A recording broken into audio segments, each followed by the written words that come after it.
Hola chicos, espero estén muy bien. Vamos a seguir con esta situación de electricidad. En este caso vamos con el tema de potencia eléctrica, el cual nos dice lo siguiente. Es básicamente la energía que consume un dispositivo eléctrico en un segundo. Y aquí vamos a tener tres fórmulas diferentes. En realidad estas tres fórmulas salen de esta fórmula principal que nos dice que potencia es igual al voltaje por intensidad de corriente. Recuerden que en vez de voltaje también le podemos decir diferencia de potencial. Si nosotros hacemos ciertas sustituciones extrañas con las que no quiero confundirlos, si hacemos esas sustituciones vamos a obtener los siguientes elementos. Y es muy importante aprendernos las tres, porque en el caso de algún ejercicio, nosotros podemos sacar potencia con el dato de voltaje e intensidad de corriente.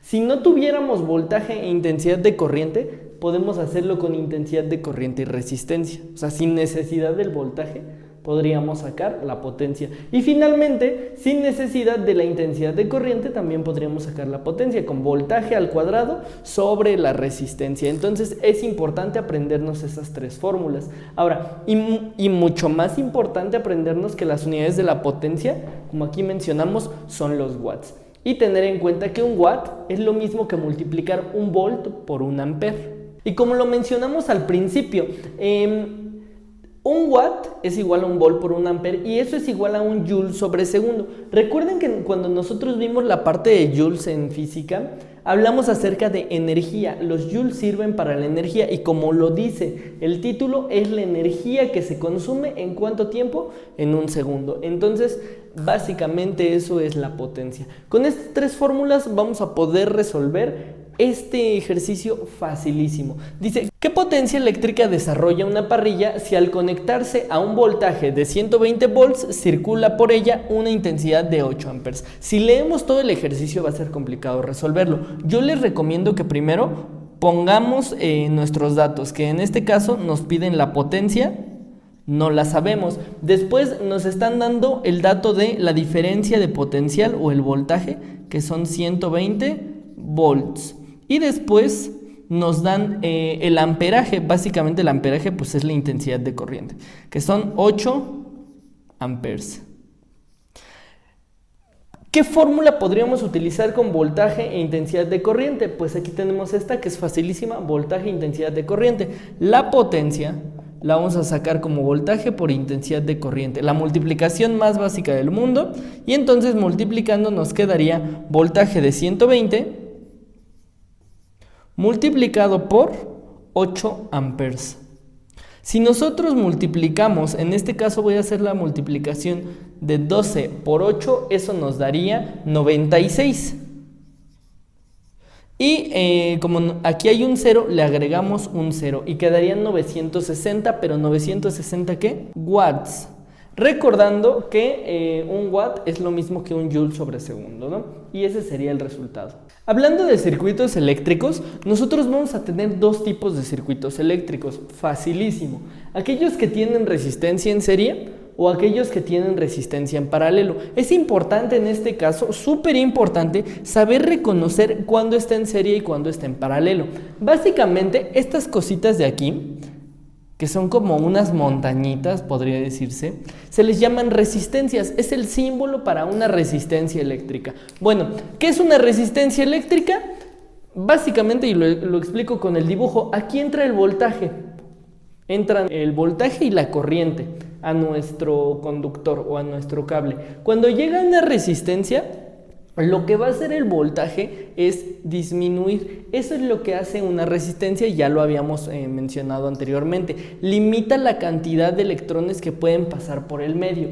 Ahora, básicamente nos vamos a dar cuenta que está en serie, porque yo me imagino esta resistencia, y lo voy a dibujar de hecho con color rojo.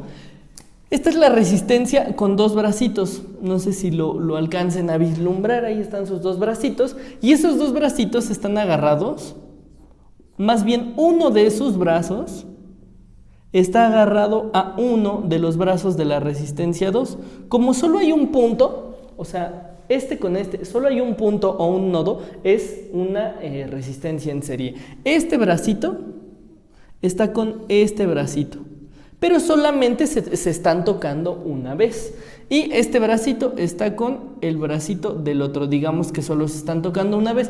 Ahí nos damos cuenta que las resistencias están en serie. Una forma, un ejemplo muy vago, por ejemplo, es que aquí hay 5 personas y yo me tomo de la mano con una y esa se toma de la mano con la otra y con la otra y con la otra y con la otra, y de repente pues yo aquí agarro un cable para que nos den toques. Bueno, pues esos toques que vamos a recibir, podría decirse, es una resistencia en serie, agarrados solamente de una mano. Ahora, la resistencia en paralelo básicamente sería agarrarse de las 2 manos, o sea, yo estoy aquí, una persona enfrente, y con las 2 manos, eso es resistencia en paralelo. Viéndolo dentro de nuestro dibujo, aquí vemos cómo sus 2 manitas de esta resistencia están agarrando a las 2 manitas de esta otra resistencia. Por este cable se están comunicando o se están sujetando. Estas 2 manitas están agarrando a estas 2 manitas y estas 2 manitas están agarrando a estas 2 manitas. A diferencia de en serie, aquí solo es una con R3. Sí, yo entiendo que R2 también con su otra manita está agarrando a R1. Pero digamos que está agarrando a diferentes personas o diferentes resistencias. A diferencia de en paralelo, las 2 manitas de R1 de forma muy romántica están agarrando a las 2 manitas de la resistencia 2. Esa es la gran diferencia entre serie y paralelo, y es muy importante porque en el examen les van a poner algún tipo de dibujo y te dicen: el siguiente dibujo representa resistencias conectadas en, y tú tendrás que contestar si están en serie o en paralelo. Pero bueno, ya comprendido esto que es lo teórico y lo importante, vámonos a unos ejercicios. Por cierto, aquí yo les puse algunas fórmulas que voy a poner con el marcador negro, que sirven para calcular la resistencia total que hay en todo nuestro medio.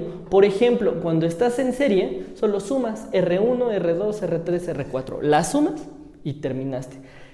Resistencia en paralelo es un poquito más difícil, tendríamos que aplicar esta fórmula. Vámonos a los ejercicios para ver cómo se hace. Se conectan en serie 3 resistencias, entonces cuando están en serie, recordemos que solamente es sumar. Y básicamente sumamos 2 más 4 más 16 y hemos terminado. Entonces nos daría 16 más 4, 20, más 2, 22. Y recordemos que la resistencia siempre se da en los ohms. Vámonos con la número 2. Estuvo facilísima la 1. Se conectan en paralelo 3 resistencias. Entonces, cuando es en paralelo, recordemos que la fórmula es 1 dividido entre 1 sobre la resistencia 1, que sería 2. A esto nosotros le vamos a sumar 1 sobre la resistencia 2, que sería 3. 1 sobre 3. Más la última de 6, que es 1 sobre la resistencia, 1 sobre 6. Y tenemos que hacer la operación de 1/2 más 1/3 más 1/6. Vamos a ver cómo nos quedaría. Esto yo lo voy a hacer por medio de mínimo común múltiplo, que es 2, 3 y 6. Sacamos la mitad y nos quedaría 1, 3, 3. Sacamos entre 3 y nos quedaría 1, 1, 1. Por lo tanto, 3 por 2 nos da 6. Eso es lo que vamos a tener en nuestro denominador. Ese 1 ahí lo dejamos. Y aquí vamos a poner en nuestro denominador el número 2 por 3, 6. ¿Están de acuerdo? Ahora, hay que comenzar a hacer la división. No sé si recuerden de las clases de aritmética. ¿Cómo se resolvía esto? 6 entre 2, 3. Y 3 por 1, 3. 6 entre 3 a 2. Y 2 por 1, 2. Disculpen por el ladrido del perro.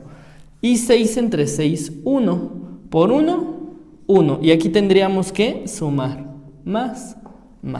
Después de eso, vamos a tener 1 sobre 3 más 2, 5, 5 más 1, 6, y eso dividido entre 6.